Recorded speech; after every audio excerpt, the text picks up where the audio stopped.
Red Rock Canyon claimed them. 4 years later, a jogger's discovery of bone fused with titanium didn't just unearth a missing man. It exposed a silent observer, a hidden camera, and a truth more terrifying than the desert itself. The Red Rock Canyon National Conservation Area sprawled under the relentless Nevada sun, a vast canvas of crimson and ochre, where silence was as profound as the ancient geological formations. It was here, 4 years after the vibrant lives of Mark and Rachel Patterson had seemingly evaporated into the arid air, that the Earth decided to relinquish a secret. Jason Miles, a man whose lean physique and sun-weathered skin spoke of countless hours pounding desert trails, was on his usual early morning run. The summer of 2023 was shaping up to be another scorcher, and even at dawn, the heat radiated from the canyon floor, a palpable entity. He preferred the less trodden paths, those that snaked away from the scenic loop drive, offering solitude and a more intimate communion with the harsh beauty of the Mojave. His breath rasped in a steady rhythm, his sneakers kicking up small puffs of reddish dust, the only sounds disturbing the primeval quiet, save for the distant caw of a raven. He was navigating a narrow wash, its sides carved by eons of flash floods, when a glint of something unnatural caught his eye. It was nestled amongst a cluster of brittle bush, partially obscured by a tumbleweed skeleton. Curiosity, an instinct honed by years of observing the subtle shifts in the desert landscape, made him break stride. Jason approached cautiously, his eyes narrowed against the already strengthening sun. It wasn't a piece of discarded foil or a broken bottle, common enough refuse even in these remote stretches. This was different. As he drew closer, the object resolved itself into something pale and disturbingly organic, with a metallic object embedded within it. He knelt, his heart beginning to thrum a little faster. With a hesitant finger, he brushed away the loose sand and debris. A bone. Unmistakably a bone, and from its size, clearly human. Protruding from its sun-bleached surface was a surgical plate, a flat piece of titanium secured by several small screws. It was an incongruous sight, the sterile, manufactured precision of medical science juxtaposed against the raw, unforgiving wilderness.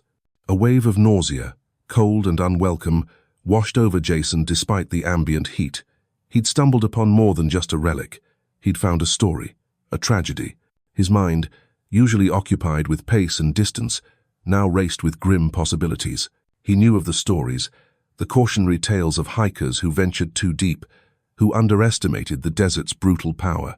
And he remembered the whispers, older and more unsettling, about people vanishing under more mysterious circumstances in this very canyon. The Pattersons. The name surfaced from the recesses of his memory, a headline from 4 years prior. A young couple, expectant, swallowed by the vastness of Red Rock. Their vehicle, a sensible blue sedan, had been found parked at the Calico Tank's trailhead, water bottles and day packs still inside, as if they'd just stepped away for a moment. But the moments had stretched into days, then weeks, then years, the desert keeping its counsel. Jason fumbled for his phone, his fingers surprisingly unsteady. He had to call this in. He backed away from the remains, careful not to disturb anything further, his gaze fixed on the grim tableau. The bone, the plate, it was a definitive, tangible piece of a puzzle that had long been relegated to the realm of cold cases and grieving families. The arrival of the Las Vegas Metropolitan Police Department and the Clark County Coroner's Office transformed the quiet wash into a scene of methodical activity. Investigators, their faces impassive, worked with a practiced efficiency, sectioning off the area, photographing, measuring, sifting. Jason, after giving his statement, lingered at a distance, an unwilling sentinel to the unfolding drama. He watched as the bone, now carefully bagged, was carried away. Days later, the news confirmed what the presence of the surgical implant had strongly suggested. Dental records were inconclusive due to the condition of the find, but the serial number on the titanium plate was a direct match. It had been implanted in the left tibia of one Mark Patterson, following a skiing accident 6 years before his disappearance. The discovery sent a fresh shockwave through the community, and more devastatingly, through the lives of the Patterson and Jensen families, Rachel's maiden name. Mark was no longer just missing. A part of him had been found, a stark testament to a fatal end. But the discovery of one answered only a fraction of the agonizing question. It intensified the mystery surrounding Rachel. If Mark had met his end here, what had become of his pregnant wife? Had she succumbed to the same fate, her remains still hidden by the unyielding desert?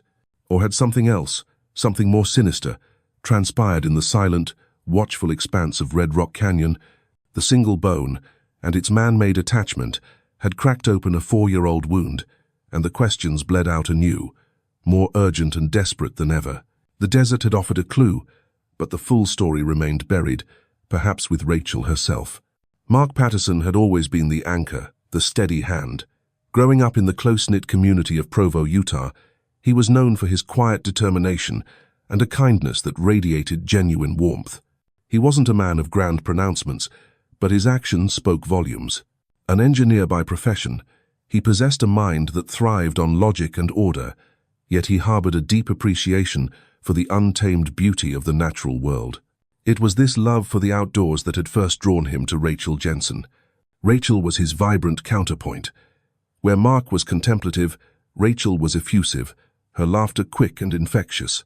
An elementary school teacher, she had a natural gift for nurturing, a boundless enthusiasm that she poured into her students and, more recently, into the fervent preparations for their first child. They had met during a university hiking club outing, a shared scramble up Mount Timpanogos sealing a bond that felt preordained. Their courtship was a tapestry of shared adventures, weekend camping trips, skiing in the Wasatch Range, and quiet evenings planning a future that seemed as bright and limitless as the Utah sky.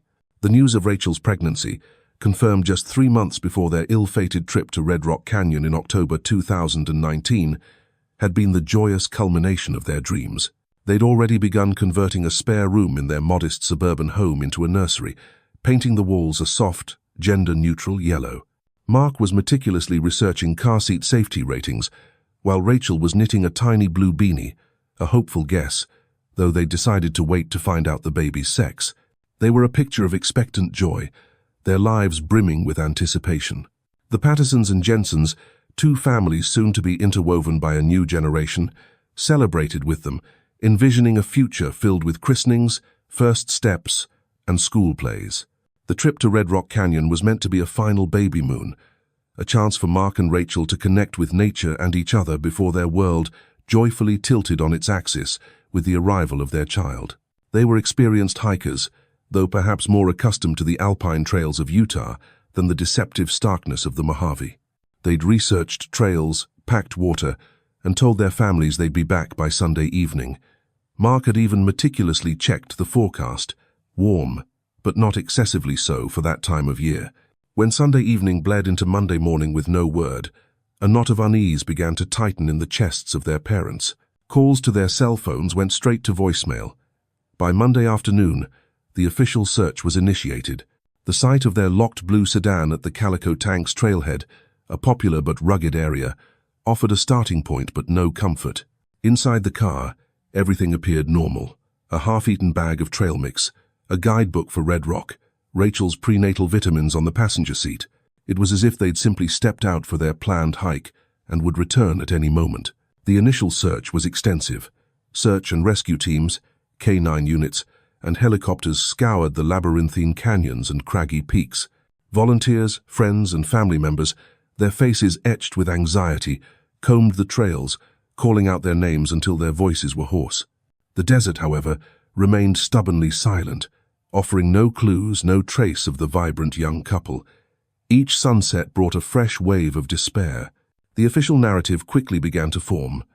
A tragic accident, perhaps a fall in a remote area, or disorientation leading to dehydration under the unforgiving desert sun. Red Rock was beautiful, but it was also treacherous, a place that could punish the slightest misstep or misjudgment. For the Pattersons and Jensens, this explanation, while plausible, felt hollow. Mark was too careful, too prepared. Rachel, even in early pregnancy, was fit and sensible. They wouldn't have taken undue risks, not with so much to live for.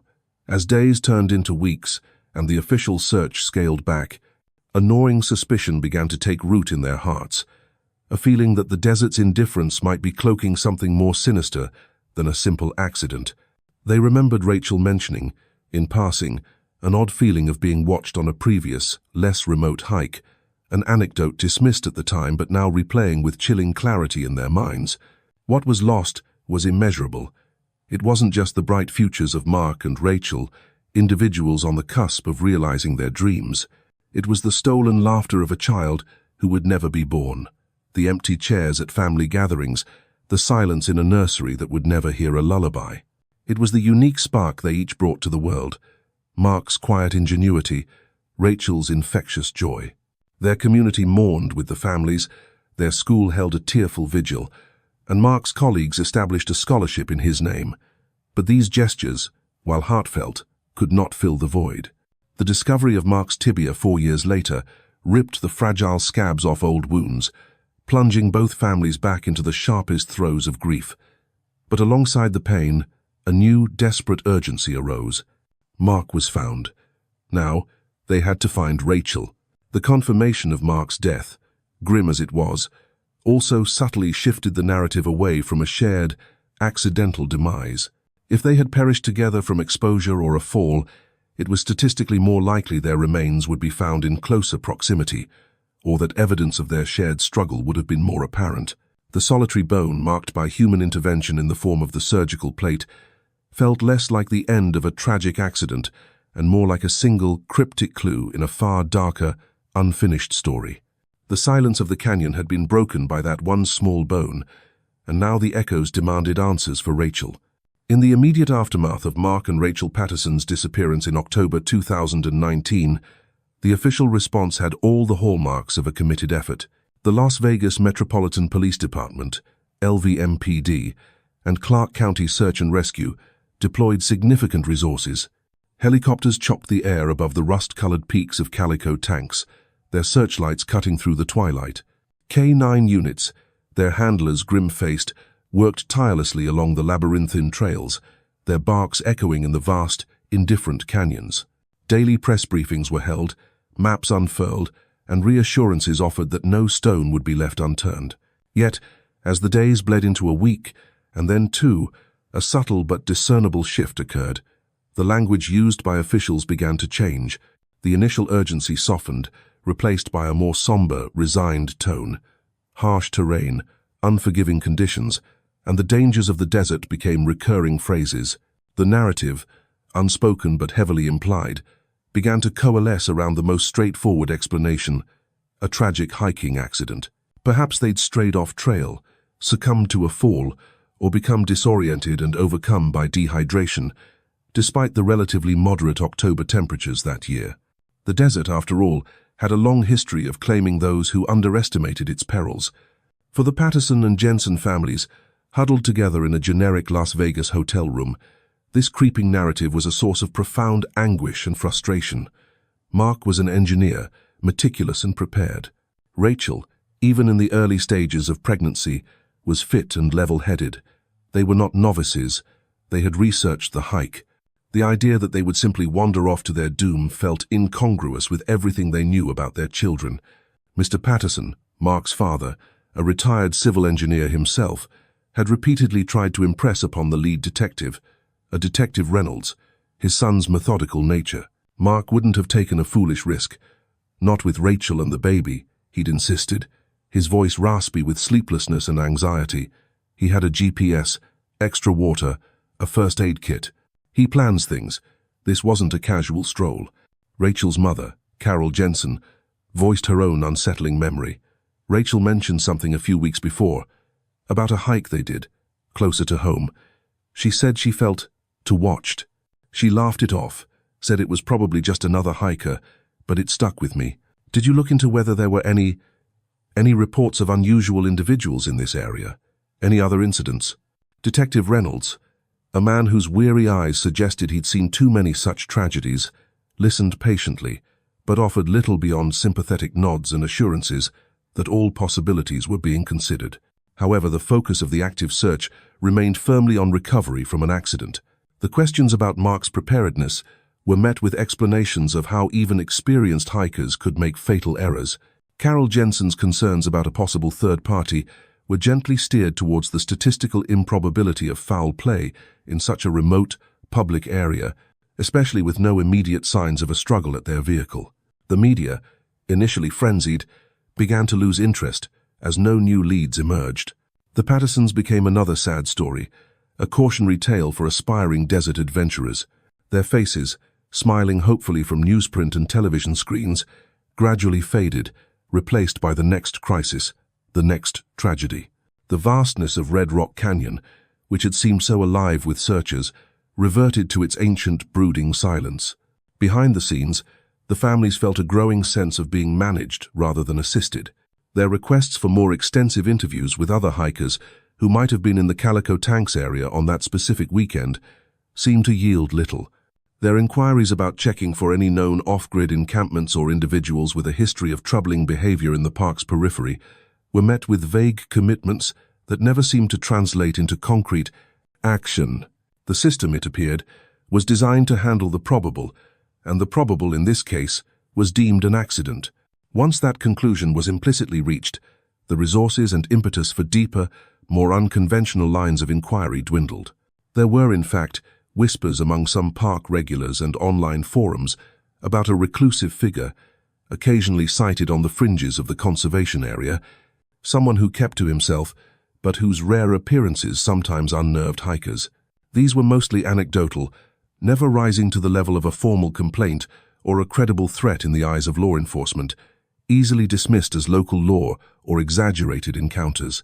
Whether these whispers ever reached the investigators in a way that prompted serious consideration remained unclear to the families. The transition of the Patterson case from an active search to a cold case was not a sudden event, but a slow, agonizing fade. Files were moved from active desks to archives. The dedicated hotline eventually rang less and less. For the Pattersons and Jensens, it meant navigating a bureaucratic labyrinth where their pleas for updates were often met with sympathetic but ultimately unhelpful responses. The weight of official silence, the feeling that their loved ones were being relegated to a statistical footnote, was a heavy burden on top of their grief. Then came Jason Miles's discovery in the summer of 2023, the glint of titanium in the desert dust. The identification of Mark's tibia, specifically the surgical plate, undeniably reignited the case, but not entirely in the way the families had hoped. The initial renewed official interest seemed primarily focused on locating Rachel's remains, still largely under the assumption of a shared fatal accident, albeit with a new, precise location for one victim. Detective Reynolds, now closer to retirement, was reassigned to the reopened case, his demeanor still one of cautious sympathy. This discovery confirms Mark sadly perished in the canyon, he explained to the families in a carefully worded conference call. We are now concentrating our efforts in the vicinity of where his remains were found to locate Mrs. Patterson. The terrain is difficult, and it's possible she was separated from him. Mr. Patterson pressed again. But how did he die, Detective? A single bone, with a surgical plate. That tells us it's Mark, yes. But it doesn't tell us what happened. Was there any other evidence found with him? Any sign of what could have caused this? And why just one bone after 4 years? Reynolds' response was guarded. The scene is still being processed. The coroner's initial examination of the bone itself hasn't indicated direct evidence of foul play on that specific bone, but it's too early to draw definitive conclusions about the overall circumstances. We are exploring all possibilities. But to the families, it felt like the old narrative was simply being adjusted to accommodate the new evidence, rather than being fundamentally questioned. The system, jolted by the undeniable proof of Mark's fate, was stirring, but it seemed to lumber under the weight of its own ingrained assumptions. The official apathy they had perceived earlier had perhaps not been malice, but a kind of systemic inertia, a preference for the simplest, least resource-intensive explanation. Now, that inertia had to be overcome, not just to find Rachel, but to uncover the truth, however unsettling it might be, that they felt had been obscured for 4 long years. The discovery had opened a door, but the path beyond was still shrouded in the long shadows of the canyon and the frustrating sighs of a system slow to awaken to the truly unknown. The confirmation that the bone belonged to Mark Patterson did more than just reopen a wound. It shattered the uneasy truce the families had forged with uncertainty. The abstract horror of missing had been replaced by the concrete, brutal finality of deceased, yet this partial answer only amplified the agonizing questions about Rachel and the true circumstances of their final hours. Grief, sharp and renewed, was now intertwined with a desperate, almost frantic energy. The world, which had slowly regained some semblance of normalcy over 4 years, was once again tilted, its colors more garish, its silences more profound. Carol Jensen found herself replaying every conversation she'd ever had with Rachel about safety, about being aware of her surroundings. The memory of Rachel mentioning feeling watched on a hike weeks before the Red Rock trip, once a fleeting comment dismissed by Rachel herself as probably nothing, now looped in Carol's mind with an insistent, chilling resonance. Had it been more than just a passing feeling? Had Rachel downplayed her unease to avoid worrying her mother, especially with the pregnancy? Carol remembered Rachel being a little more subdued on the phone in the days leading up to their Nevada trip. At the time, Carol had attributed it to pregnancy fatigue or the natural anxieties of impending motherhood. Now, she tormented herself with the possibility that it had been something more, a nascent fear Rachel hadn't dared to voice fully. Driven by this gnawing unease, Carol began a meticulous, heart-wrenching inventory of Rachel's belongings that had been returned from their Utah home. Items packed away years ago in labeled boxes. She wasn't sure what she was looking for. A diary, a note, anything. In a drawer containing Rachel's running gear and hiking accessories, nestled beneath a pair of woolen socks, her fingers brushed against something small and metallic, a personal safety alarm, still in its original packaging, the type that emits a piercing shriek when activated. Rachel had never owned one before, to Carol's knowledge. She'd always relied on her own awareness or hiking with Mark. When could she have bought this? And why? Had she purchased it after that unsettling incident? Had she intended to take it to Red Rock? It wasn't listed on any inventory of items found in their car at the trailhead.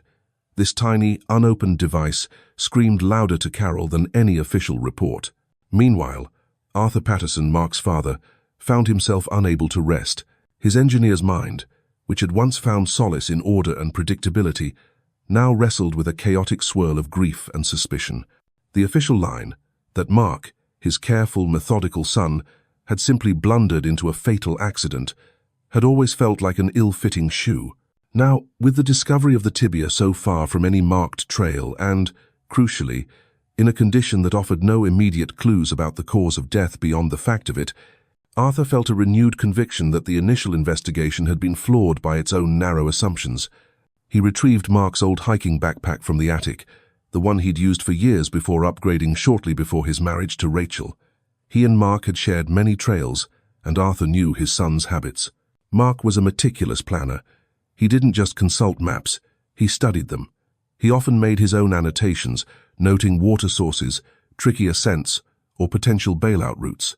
The police had, of course, taken the maps and GPS device Mark and Rachel had with them on the Red Rock trip, but Arthur wondered if there was anything older, anything that might shed light on Mark's familiarity or intentions with that specific area. Tucked into a side pocket of the old backpack, Arthur found a folded, well-worn topographical map of the Red Rock Canyon National Conservation Area. It was older than the one likely taken on their final trip, smudged with dirt and creased from use. As he carefully unfolded it, his breath caught. In the northwestern quadrant of the map, an area significantly more remote and rugged than the popular Calico Tanks trail system, was a series of faint pencil markings, a roughly sketched route diverging from established trails, snaking through a series of narrow canyons and ridges, with a small X marked near a feature identified on the map only as Spring Mountain Ranch Overlook, a considerable distance from where their car was found and where the initial searches had concentrated.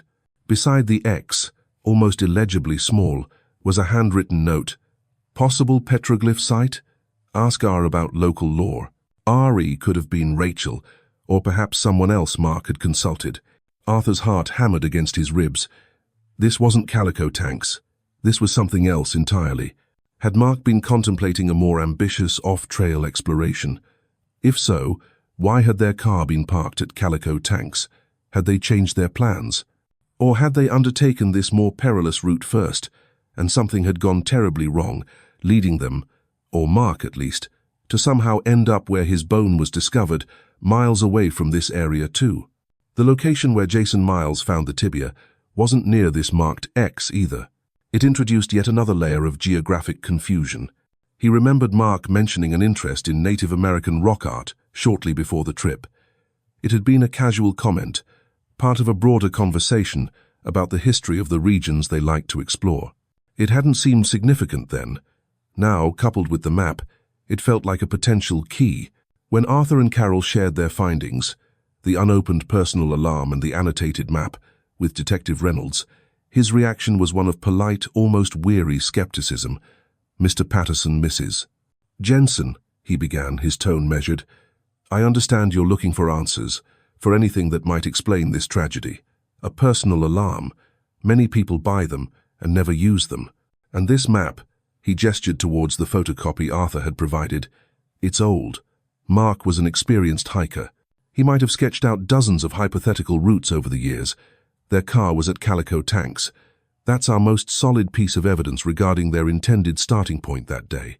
"But the bone wasn't found anywhere near Calico Tanks, Detective," Arthur countered, his voice tight with frustration. "It was miles away. And what about Rachel's feeling of being watched? What if they were followed? What if someone saw Mark's interest in a remote area, an area someone else considered their own?"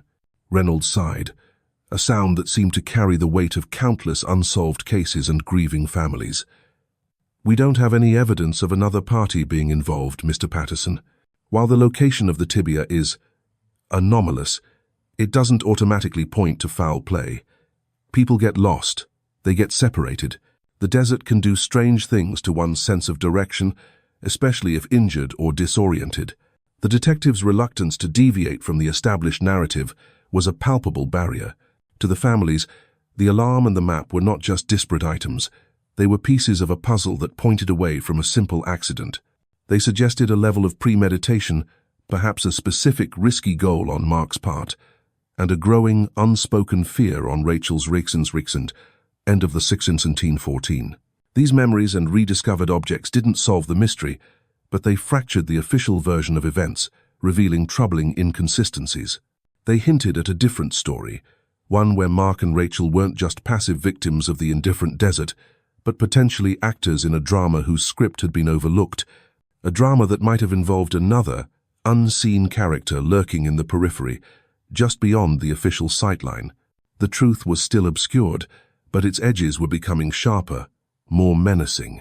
The renewed investigation, though initially sluggish in the eyes of the Patterson and Jensen families, did gain a certain momentum from the stark reality of Mark's identified remains. While Detective Reynolds maintained his cautious public stance, the discovery of a human bone with a surgical implant in a national conservation area, years after a high-profile disappearance, triggered internal protocols that necessitated a more thorough re-examination of the original case files. This included a fresh look at all witness statements, even those previously deemed peripheral, and a cross-referencing of any unusual incidents reported in or around Red Rock Canyon near the time of the Pattersons' disappearance. It was a junior analyst in the cold case unit, a recent criminology graduate named Sarah Chen, who stumbled upon the connection. Tasked with the tedious job of digitizing and recataloguing old ranger reports and witness logs from 2019, she wasn't initially looking for anything related to the Patterson case. Her assignment was broader, to identify any patterns of unusual activity or unreported campsites within the park's vast expanse. Chen was meticulous, her screen displaying scanned, often handwritten daily logs from park rangers.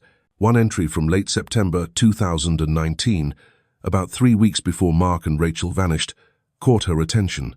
It was a brief note from a seasoned ranger, now retired, regarding a complaint from a European tourist. The tourist, hiking alone on a less frequented trail in the La Madre Springs area, geographically distinct from Calico Tanks but sharing its rugged, isolated character, reported being made uncomfortable by an individual he'd encountered. The individual wasn't aggressive, but had been observing him from a distance with binoculars, partially concealed by rocks, on 2 separate occasions during the same hike. The tourist had felt unsettled enough to cut his hike short and report it. The description of the individual was vague. Male, indeterminate age, wearing drab clothing, carrying a large worn backpack. No direct threat, no actual confrontation. The ranger had noted it, perhaps even driven out to the area, found nothing, and the incident was logged and forgotten.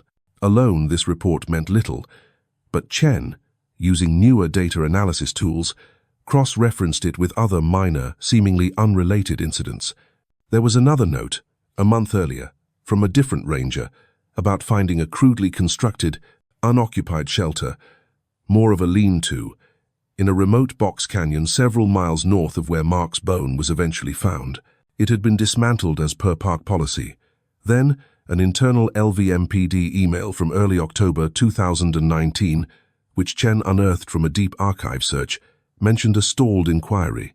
A local amateur geologist, who frequented the less accessible areas of the park for rock hounding, had reported his small, cached supply kit, emergency water, MREs, a basic first aid kit he kept hidden for his multi-day solo trips, had been rifled through. Nothing of significant value was taken, just some high-calorie food bars and a pair of old woolen socks. The geologist suspected another off-trail enthusiast, or perhaps someone living rough. The report had gone nowhere. Individually, these were minor, almost trivial occurrences, but mapped together, both geographically and chronologically, they began to paint a faint picture of a persistent, elusive presence operating on the fringes of Red Rock's designated recreational areas. Someone adept at avoiding detection, someone who knew the land intimately, someone who might observe hikers and perhaps, occasionally, take an interest in their gear or supplies. Chen flagged these disparate incidents, noting their temporal proximity to the Pattersons' disappearance and the general geographic sphere, though none directly pointed to the Calico Tanks area on the exact day. Meanwhile, Arthur Patterson, unable to shake the image of the annotated map, decided to act on his own. Frustrated by what he perceived as official inertia, he contacted a retired geologist friend, Dr. Alistair Finch, who had spent decades studying the unique formations of the Spring Mountains, which Red Rock Canyon is part of. Arthur emailed him a copy of Mark's annotated map, specifically asking about the petroglyph site notation near the X mark had drawn. Dr. Finch's reply came a week later, and it sent a jolt through Arthur. "Arthur," the email began, "that area your son marked is indeed known among a very small circle of researchers and dedicated backcountry explorers for having some undocumented, quite remarkable petroglyphs. They're not on any official park maps to protect them from vandalism. Extremely hard to get to, requires some serious scrambling and route finding. But what's more pertinent, perhaps, is that the general vicinity of that X has another, more modern, and rather grim association. For years there have been unconfirmed rumors, almost campfire stories, of a man who lives or lived off-grid somewhere in those high, remote canyons. A recluse. Some say a military veteran with severe PTSD, others a simple survivalist. Mostly myth, probably. But your son marking that specific, obscure petroglyph site, it's a striking coincidence, if he wasn't aware of the local lore about the area being inhabited, so to speak. This information, the potential for an unknown individual living in the remote area Mark had researched, electrified Arthur. He immediately called Detective Reynolds, who, to Arthur's surprise, sounded more receptive this time. Perhaps Chen's internal report, with its compilation of minor but unsettling incidents, had finally reached his desk and primed him to listen. Reynolds arranged for a specialized LVMPD team, accompanied by a park ranger with deep backcountry experience, to survey the remote area indicated on Mark's map. It was a long shot, 4 years cold. They weren't expecting to find much. 2 days into their search, in a narrow, almost inaccessible canyon, hidden beneath a rock overhang and cleverly camouflaged with brush, they found it. Not a crude liantu, but a semi-permanent, if primitive, dwelling. A collection of weathered tarps, scavenged wood, and carefully piled stones formed a small defensible shelter. Inside, amidst a bizarre collection of items, rusted tools, old animal hides, neatly stacked firewood, and surprisingly, a small collection of well-thumbed paperback books, they found something that made the lead investigator immediately radio back to Reynolds. It was a small, crudely carved wooden box, and inside that box, nestled amongst dried desert flowers and an assortment of polished stones, lay a tarnished silver locket, Rachel Patterson's locket, the one she always wore, a gift from Mark on their first anniversary, and beside it, a small, hand-drawn map sketched on a piece of treated animal hide, showing routes between water sources in the high desert. And then, the most damning item, a digital camera, an older model, wrapped in a plastic bag. The camera's memory card was still viable, The last photos, dated October 2019, were harrowing. They were not taken by Mark or Rachel. They were of Mark and Rachel, clearly unaware they were being photographed, hiking along a ridge. Mark was looking at a handheld GPS. Rachel was a few steps behind him, one hand resting on her abdomen. They were alive, but there was a distinct sense of unease conveyed by the distance and the covert nature of the images. Then, a final series of blurry, chaotic photos, seemingly taken from a higher vantage point, showed what looked like an argument or a confrontation near a steep drop-off. Two figures, Mark and another, taller individual. Rachel was not clearly visible in these last confused shots. The titanium plate on Mark's tibia had told them who had died. The camera and its horrifying contents now screamed about how and, potentially, who was responsible. The discovery of the locket confirmed Rachel had also been at this remote site, or at least her most cherished possession had. The unseen archivist, the recluse of Red Rock, had just become the prime suspect in a double homicide. The twist wasn't just that Mark's medical implant had identified him. It was that the very wilderness that had hidden him, and the obsessive secrecy of the person who likely put him there, had also preserved the evidence of their final, terrifying moments. The desert had held its secrets tight, but now, a cascade of seemingly unrelated details, a tourist's unease, a rifled supply cache, a geologist's knowledge, an old map, and a son's relentless love, had converged to expose a far more chilling narrative than a simple hiking accident. The discovery of the remote encampment and its damning contents, Rachel's locket and the camera filled with chilling images, galvanized the LVMPD. The vague figure from ranger reports and campfire tales now had a locus, a lair. Detective Reynolds, his earlier weariness replaced by a grim determination, spearheaded the operation. The challenge was not just to process the scene, which was a treasure trove of forensic evidence, but to locate and apprehend the individual who had inhabited it, a man who clearly knew how to disappear into the harsh folds of the Mojave. They named him John Doe for the time being, though the items in his camp, particularly the eclectic collection of books, some with handwritten annotations in a surprisingly articulate hand, hinted at a complex, if deeply troubled, individual. The photos on the camera were the linchpin. They depicted Mark and Rachel alive, then in a tense confrontation with a shadowy third figure. The final, chaotic images suggested a struggle near a precipice. The working theory quickly became that Mark had been pushed or had fallen during this altercation. But what of Rachel? Her locket was there, but she was not in those final, violent frames. Park rangers, familiar with every hidden spring and forgotten trail, were crucial. They recognized the tradecraft in the campsite's construction and concealment. They knew the likely escape routes, the water sources he would need. For 3 days, a tense, methodical search combed the rugged backcountry northwest of the encampment.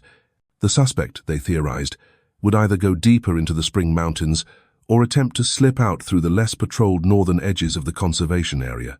He was found not in some dramatic standoff, but in a state of near collapse, dehydrated and disoriented, in a small cave overlooking a dry wash several miles from his camp. He offered no resistance. He was gaunt, his eyes hollowed, his once formidable ability to survive in the wilderness seemingly depleted by the sudden, intense pressure of the hunt. He was identified through fingerprints as Silas Kane, a former military linguist who had fallen off the grid over a decade earlier after a series of personal tragedies and a dishonorable discharge. He had no violent criminal record prior to this. In custody, after receiving medical attention, Silas Kane was initially catatonic, unresponsive to Reynolds' careful, patient questioning. But when confronted with the photographs from his own camera, the images of Mark and Rachel, alive, then the blurry horror, something in him fractured, not dramatically, but with a slow, agonizing crumble. His confession, when it came, was rambling, disjointed, a torrent of hoarded memories and skewed perceptions delivered in a monotone that was almost more chilling than any outburst. He spoke of the canyon as his place, a sanctuary from a world he no longer understood or trusted. He observed hikers, he admitted, rarely interacting, mostly just watching them pass through his domain, like figures in a silent movie. He called himself their archivist. Mark and Rachel, he said, were different. They hadn't stayed on the main trails near Calico Tanks where their car was found. He'd first seen them far deeper in the backcountry, near the area Mark had marked on his old map, the area with the petroglyphs. Mark, with his GPS and maps, had been exploring, looking for the rock art. Rachel, clearly pregnant, had seemed more hesitant, less comfortable with the extreme remoteness. According to Silas, he hadn't initially intended any harm. He had watched them for 2 days, intrigued by their persistence. Mark, he said, had inadvertently stumbled too close to one of his smaller secondary caches of supplies. Silas, fearing discovery of his main camp, had confronted them. He admitted the photographs were taken before this confrontation, when he was still just archiving them. The confrontation escalated. Mark, protective of Rachel, had been firm, demanding to know who Silas was and what he was doing. Silas, paranoid and territorial, saw them as a threat to his isolated existence. He claimed Mark became aggressive, though the forensic evidence and the earlier photos of Mark's non-confrontational demeanor suggested otherwise. There was a struggle near a steep cliff edge.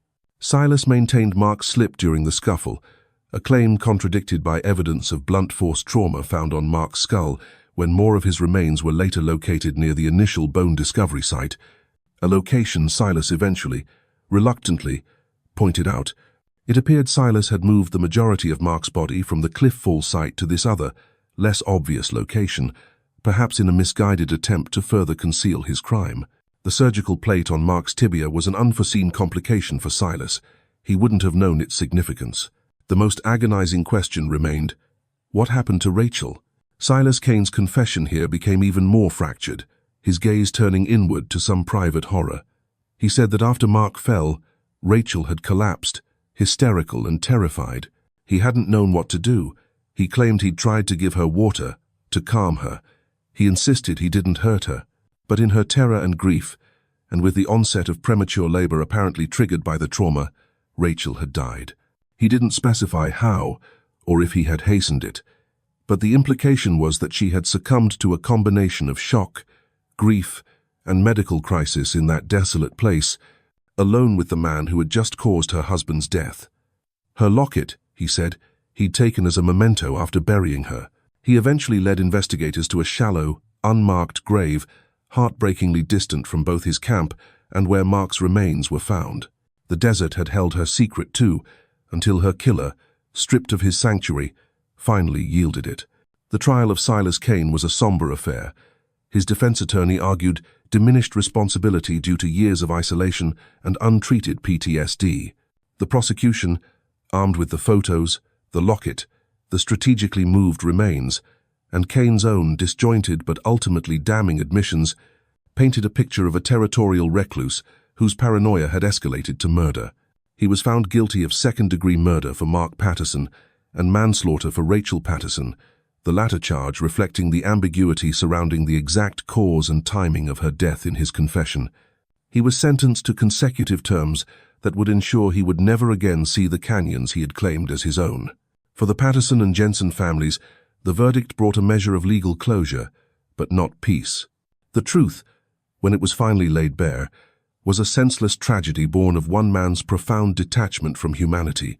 The what-if questions would always linger. What if Mark hadn't explored that remote petroglyph site? What if Rachel had insisted they turn back sooner? What if someone had taken the earlier, minor reports about Silas Kane more seriously? Red Rock Canyon continued to bake under the Nevada sun, its ancient formations indifferent to the human dramas played out within its folds. The story of Mark and Rachel Patterson became another layer in its long history, a tragic testament to the vibrant lives lost and the peculiar cruelty of their end. Jason Miles, the jogger, sometimes still ran those remote trails, but the glint he now looked for was not of bone or metal, but perhaps of understanding, a hope that such a thing might never happen again. The medical records, the surgical plate, had indeed been pivotal in cracking the case, a tiny piece of science that unraveled a human tragedy. But it was the unseen archives of a disturbed mind and the relentless love of two families that ultimately brought the full, devastating story into the light. The echoes in the silence were, at last, answered, though the sound was one of profound and lasting sorrow.